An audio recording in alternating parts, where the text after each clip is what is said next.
Hi guys, it's Ash. Just thought I'd give you a quick demo about a new head that I've just recently bought. It's the Ashdown ABM600 rack mount. Now I've had my eye on this for a long time and I thought this thing looks absolutely amazing. So, you know, new year, I thought why not go for a new bass amp? So I've had the chance to do about 4 gigs with this now and it's just been absolutely rock solid. Great piece of kit. It looks huge. I mean, compared to my jazz bass, you know, it's kind of getting there, but honestly, you come to lifting it up, no problem. You could easily, one hand, hold this thing, no problem at all.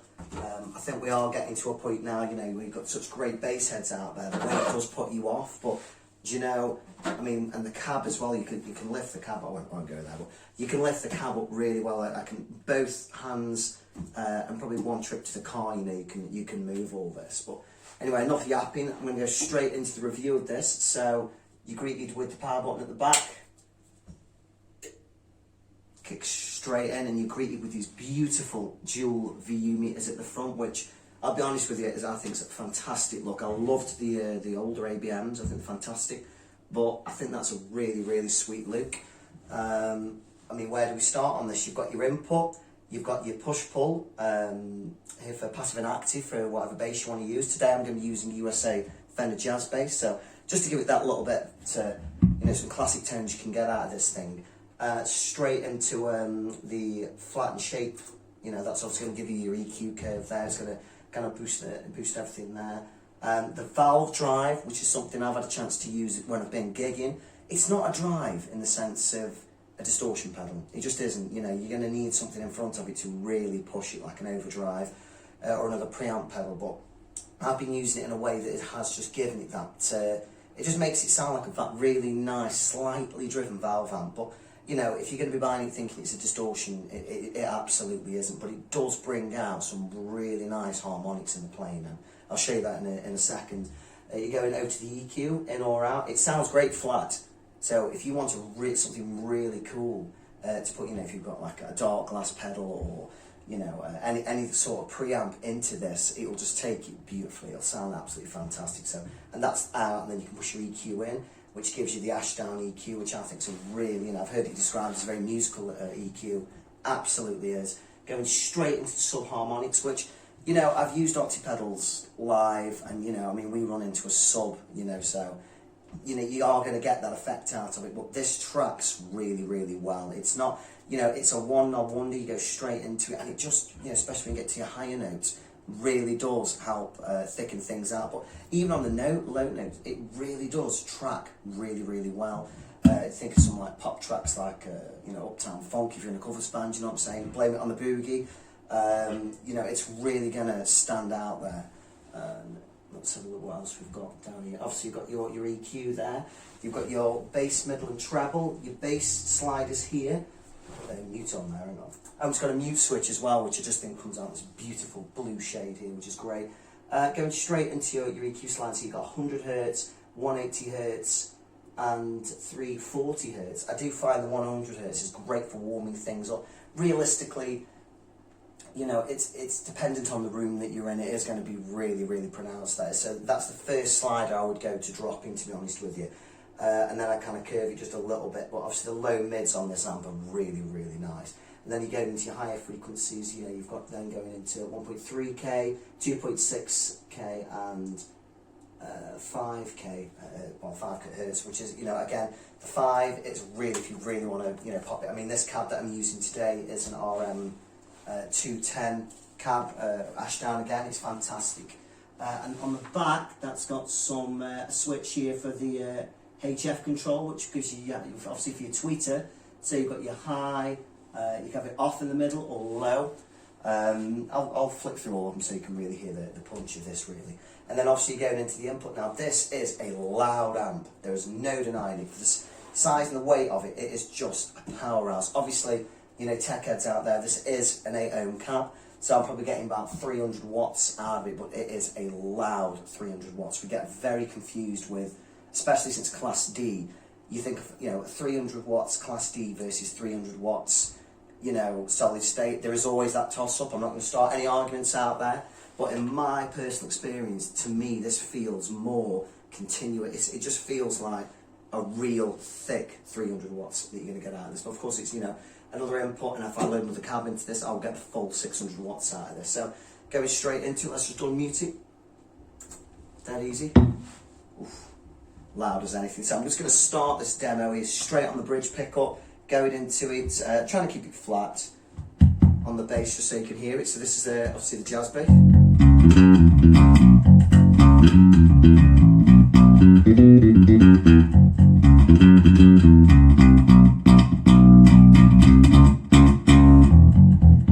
So really deep, and that's the first thing you'll notice about an Ashdown. It's really, really deep, but with a lot of push. You know, it's not really, I mean, people say sometimes, you know, they're very bass heavy, but straight out the box it just sounds something really you can work with there. So I'm going to go straight to the mid, a blend of both pickups.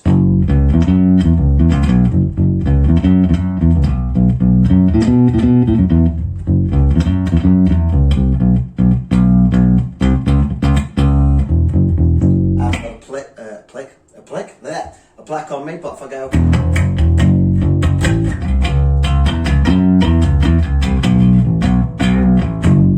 again, really usable.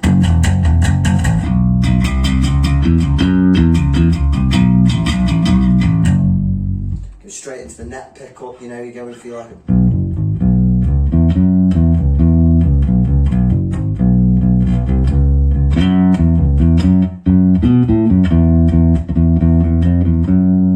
I'm staying up here, it sounds really great, really, really thick.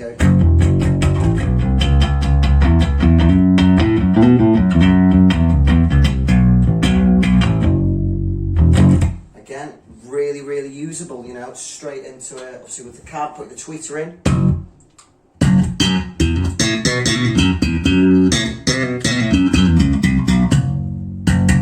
It's really wow.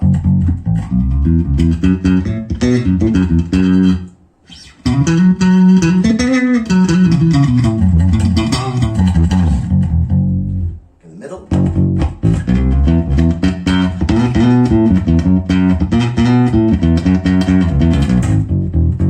Really nice.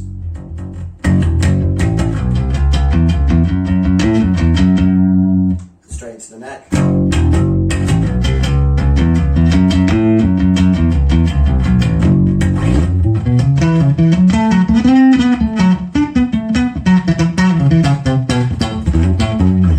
Again, really nice. So again, I'm not really doing all that much. This thing is set pretty flat, and I'm getting a really, really nice sound, which again is something we're all loving.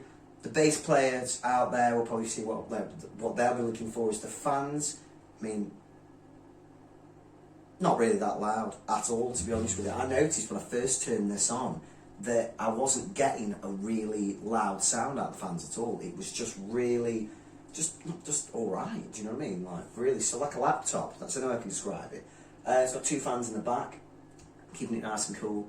And again, it's nothing that's offensive at all, you know what I mean? It sounds completely fine. Lovely leather handle on the back as well, It's got a DI out as well. It's got a foot switch, a line input, effects send and return for you guys who obviously get mad into your effects, but let's get into the fun stuff then. So we're going to straight away with kick the EQ in, go straight into bridge pickup, completely flat.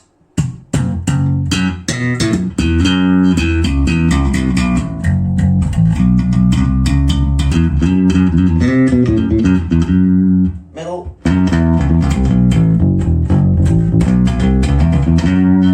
Neck. Oh, hold on. Neck.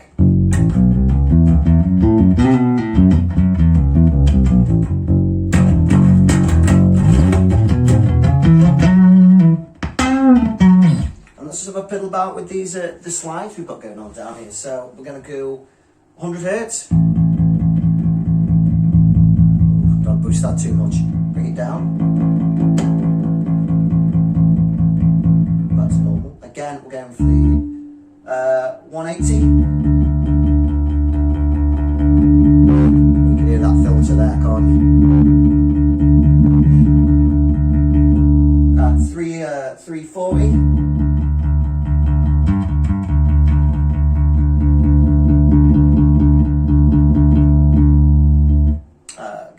to the 1.3. Yeah, it really takes it out there.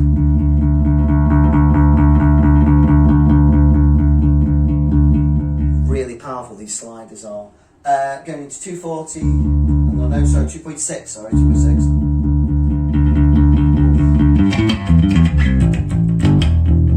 Clunky. And going straight into 5k, dropping that, not too scary, but boosting it. Not a lot of hiss at all, if hardly any, it sounds great. Straight away. So, you know, that's the Ashdown EQ, really musical. Obviously, you've got these pre-assigned bass knobs, which obviously you go to, so. Rumble.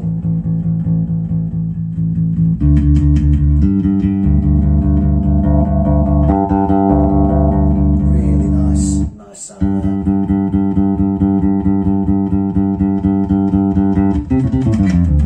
Again, nothing on there that's going to scare you. Really, really usable tones on that one. Going straight over to the valve drive, EQ, comp and sub. Again, the valve, this is going to blow your head off. If you're expecting mad distortion, it isn't. Just think it's harmonic richness you're going to get out of this. So let's go straight into it. So it's like engaging it. And then it's almost like a boost, so you're straight into it.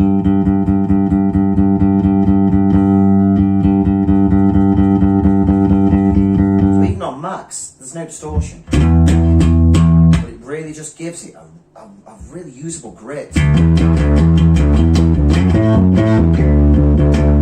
Like I'm a bit woolly, but it's kind of in the background.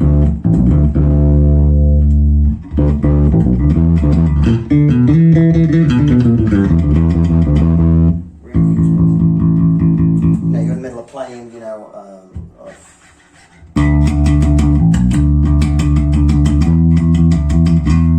guitar solo kicks in.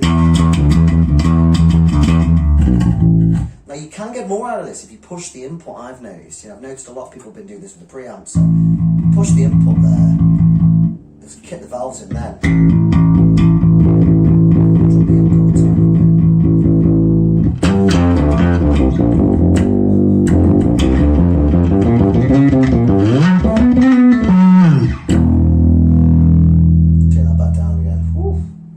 Gets a bit nasally. I've noticed that, I mean, that's great to kick that in, but again, it just helps to thicken the sound out. Absolutely brilliant. And EQ's obviously in at the minute. I'm going to keep it down because it is the Ashdown sound. You know, you've heard what it was like flat at the beginning of the video.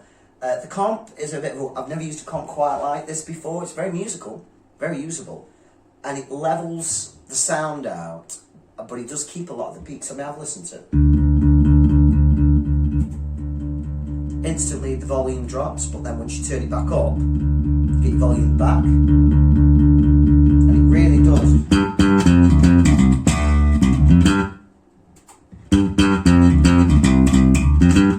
Again, comps or I'm a fan of compression personally. I think it's fantastic, but obviously people say it's boring, but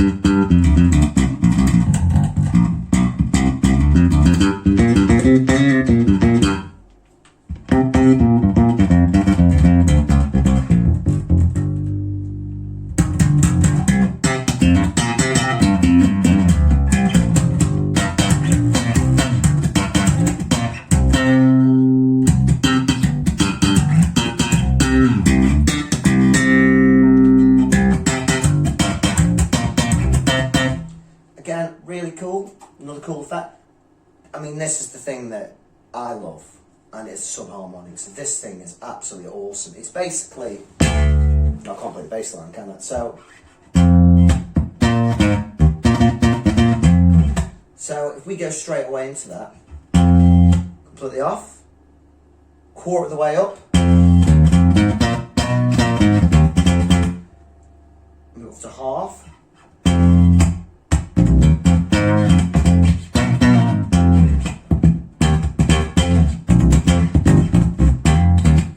Again, ticked on the bridge.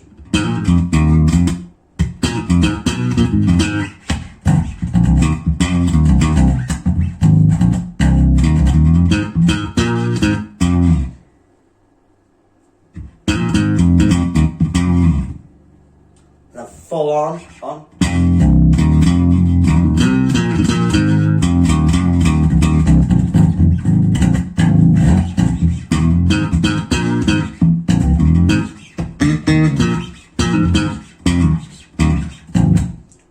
mean, what can I say? That thing is just gnarly, isn't it? It sounds absolutely fat as anything. And, you know, it really does thicken the tone up. You know, this is my the first Ashdown amp that I've ever owned. I've played through loads at rehearsal studios and backliners and things like that. And a good friend of mine got me onto these, and he said, you're going to have to check them out because, you know, they are good. And I was a bit sceptic about going for a bigger amp because obviously everyone's going smaller these days.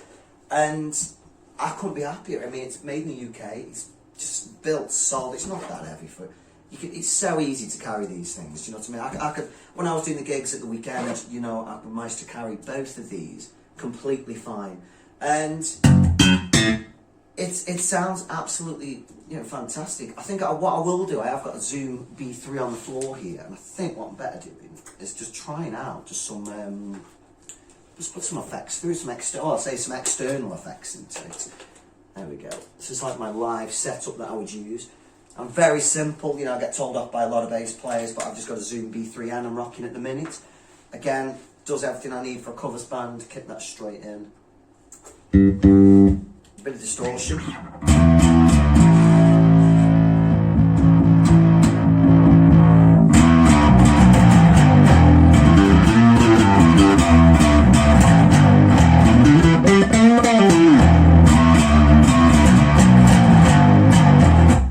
Overdrive, chorus, oh, hang on, a chorus.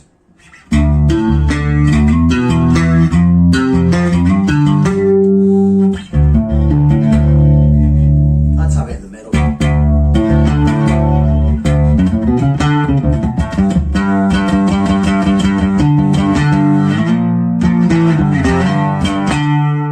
And then go straight into some bass wire.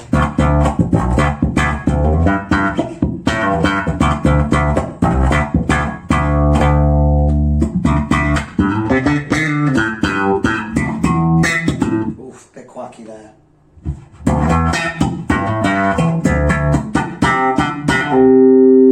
So it handles effects really well. It's really, really usable. A great gigging amp. I kind of did this review today because when I was looking to buy one of these amps, I couldn't find a demo that really ticked all the boxes for me. And I wanted to know the weight, how it looked on a 2x10 cab, which is what I'm using with it. And obviously you can get the ABM cabs, which are amazing as well. I've seen them. But I guess wanted to see how it looked and how it was practical for a bass player, a gigging bass player, to go straight into it. But there's not a lot you can't do with this thing. And again, it's lovely, but it's built rock solid. I mean, I've gone over it. I'm not going to keep it in a wrap case. I've just put this mesh around it just to keep it until I get a case sorted. But again, straight away, completely flat. I mean, you can scoop the tone just a little bit, knock them eyes down.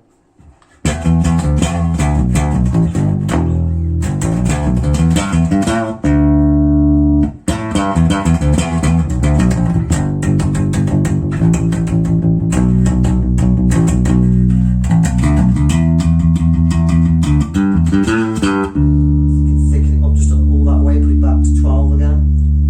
I think that's 12, yeah.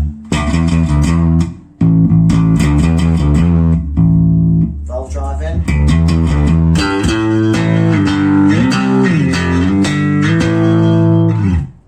Keep it really, really nice sounding. So again, in conclusion, it's an absolute beast of an amp. There's nothing you won't be able to do with it, and it's great to see that companies are still making really good quality amps. You know, I've spent the past 6 years gigging with really small, you know, various small Class D combos. And I'm not knocking them, they're great. The application's really, really cool. Got this because the band that I'm in at the minute were kind of, the venues were playing are just in between that point where you can justify, you know, DIing a lot of your sound, but, you know, it's a bit overkill when you've got something like this. So, just in conclusion, it's a great amp. I recommend anyone just to go give it a go. I mean, in size-wise, just mute that, I'm going to turn it off actually, turn it off a lot. Size-wise, weight-wise, it's not a bad thing at all. Take that out. Absolutely absolutely no problem at all. You can easily hold that with one hand. Now I can do some exercises with it. Obviously I'm not going to because I don't want to drop it. and it's just absolutely fine as anything. Catch that in the video so you can catch everything that's on there. Awesome. Well, I just hope that this helps people out there, just so they can go out and check one of these things out. They're absolutely fantastic, and I'll speak to you guys soon. Cheers.